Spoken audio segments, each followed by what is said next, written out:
What is going on, guys? Welcome back to the channel, and today we're going to be doing another updated hero guide, this time focusing on Luke Skywalker. Now, Luke has received a massive buff in one of the latest patches, so compared to my last hero guide for Luke, this is probably one of the biggest hero changes we've seen so far in Battlefront 2. So in these updated guides, I am going to cover both Galactic Assault and the Heroes vs Villain game modes as well, so I'll separate both game modes and touch on both the best star cards to use as well as some good strategies to use for each game mode as well.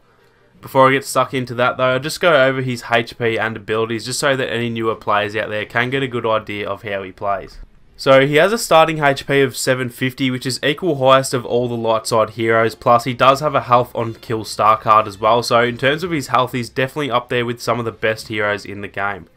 In terms of his speed and agility, he's actually now the fastest hero in the game besides Darth Maul, so speed is definitely one of his main strengths and it really can be used to your advantage in the right situation, but I'll touch on that a little later on in the video. He does also have a force jump like the rest of the force users in the game, and I'm fairly sure he actually has the highest jump for all of the light side heroes as well. One quick tip that can sometimes be useful for his force jump: if you use his force push, which is his L1 ability in mid-air, it'll actually cause you to go even higher than the original jump, so it can be useful to do this when you want to try and get to a really high spot on the map. Luke's weapon of choice is actually different depending on which skin you choose to wear, although the damage and swing speed are exactly the same, so essentially they're the exact same weapon just with a different look. If you use the base skin, then he'll use the green saber that we see in Return of the Jedi, or if you use the Hoth skin, then he'll use Anakin's iconic blue lightsaber that he uses in A New Hope and Empire Strikes Back. His damage output with these sabers isn't actually all that great compared with the likes of Rey and Vader, but he's probably a bit more comparable to Maul in terms of the damage anyway, but with just a slower swing speed. He's definitely not the strongest offensive character in the game, but his speed definitely makes up for the lack of attacking power. So now moving on to his abilities, and these are actually what received the biggest update in his latest buff. His abilities were always known as pretty lackluster, and to a degree they were almost useless most of the time, but now that they've been given a buff, they're definitely a lot more effective than what they originally were. His L1 ability is his force push, which does exactly what it sounds and just pushes enemies away within the area of effect. Before the buff, this really didn't do too much damage, but now it actually does a whole lot of damage to the enemy, and most of the time if you're close enough it'll be a one-shot kill on any class other than a heavy. This is super useful as either an offensive or defensive ability. Either you can use it to clear out a room of enemies all at once, or you can use it when you're trapped in a corner to try and clear some room and escape to safety. His L1R1 ability is called Repulse, and this is actually pretty similar to the Force Push ability in a way. Luke slams his fist towards the ground, sending a massive force wave that knocks anyone off their feet within the area of effect, and it also deals damage depending on how close to the enemy you are. You can sometimes get a one-hit kill with this ability, but it's definitely not as strong as it probably should be, and it leaves you pretty vulnerable to attack too, so make sure to use it in the right situations. It's probably best to use this ability in more of a defensive situation, so if you're surrounded by enemies you can just use it to knock them all down and then try and escape to safety. His R1 ability is called Rush, and this is pretty similar to Yoda's dash strike that I mentioned in his hero guide. Now this will pretty much just send Luke lunging forward and swinging his saber, and if you can land a hit with it, it'll usually be a one-hit kill, and if not then you'll easily be able to finish them off with another saber attack anyway. This ability is really useful in a lot of situations. If your enemy's running away and you're too far away to attack, then you can use this to gain some ground on them and then take them out once you've caught up, and it is also just good to use just to quickly get in and out of a room whenever you need to. So that's pretty much all of the base tips covered. Now we're going to move on to some of the best tips to use in Galactic Assault when you're playing as Luke. So starting off, I'm just going to go over some of the better star cards to use in Galactic Assault, and to be honest, a lot of Luke's cards seem to be pretty useless, although he does have a few really handy ones as well, so I'll just touch on the ones that I think are worth mentioning. The first card I'm going to recommend is his Cleansing the Darkness card, and this is pretty much the card that you should be running at all times. There's really no reason at all not to use this, especially in Galactic Assault. What this card does is it gives you a small amount of health each time you kill an opponent, and then any enemy villains that you manage to kill will award you with an even larger amount of health depending on how much you've upgraded the card. The next card I'd have to recommend is the Extended Push Reach card, and this just makes the area of effect for the Force Push ability even larger, which obviously allows you to take out more enemies each time you use it. This card is really useful in those situations where you need to quickly take out a few enemies who are too far away to get with your saber. You're either going to push them out of the way and have a chance to escape, or you'll actually just get the kill from the damage caused by the ability.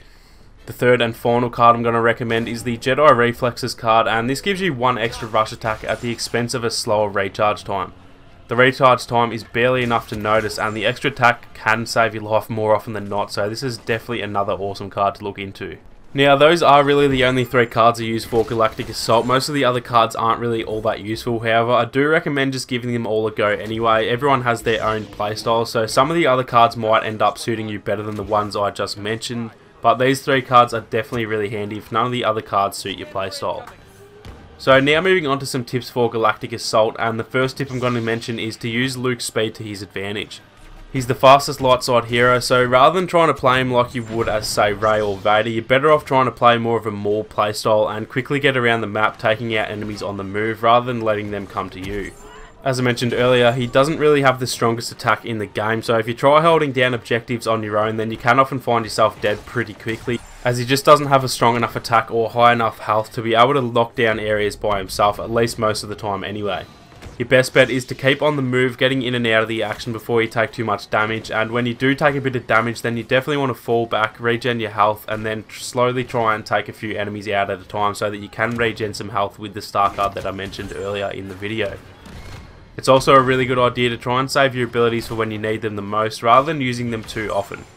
If you find yourself in a position where there are 5 or 6 enemies in front of you and you're trapped in a corner, without your abilities you're most likely not going to make it out alive, but with your force push and repulse abilities up your sleeve, then it can be a whole lot easier to get out of those kinds of situations. So that's all the tips for Galactic Assault. Now we're going to move on to the best star cards to use in the HVV game modes.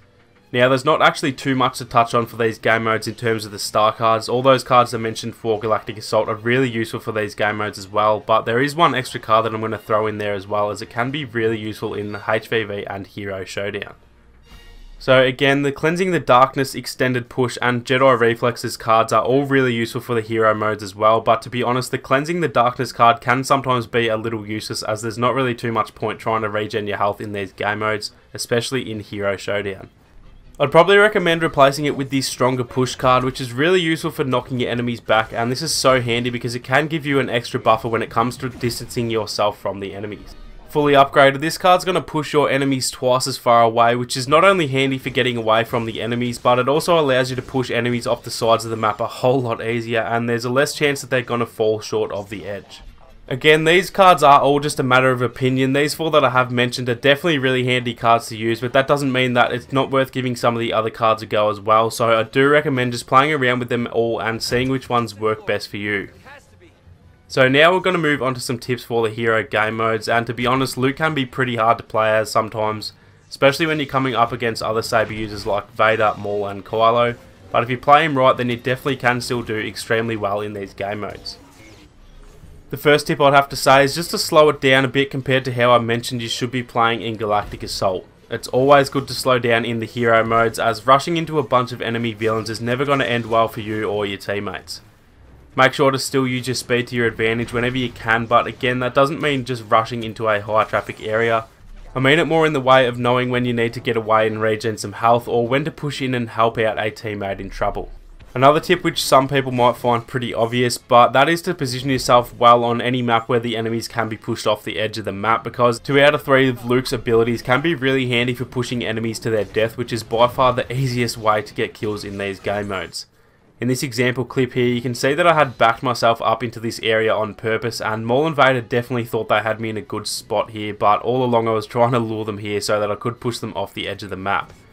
While it did work out, there was also a bit of luck involved that they didn't know what I was trying to do, which any decent enough player would have caught onto pretty quickly. As you can see, I led them as close to the edge as I could, and then from here all I had to do was get behind them and then force push them off the edge. And as you can see, it worked exactly as I planned, and this is a perfect example of how to try and position yourself in these game modes. So that's going to be it for today's updated loot guide, guys. Hopefully some of these tips helped you out, and if they did, then make sure to leave a like down below to help this video get out there. Also, if you do have any tips of your own, or if you have any more questions, then definitely don't hesitate to leave a comment down below. If you're new to the channel, then feel free to subscribe and make sure to turn on your notifications so you don't miss out on any more Battlefront 2 guide videos. Thank you guys so much for watching, and I'll catch you all in the next one.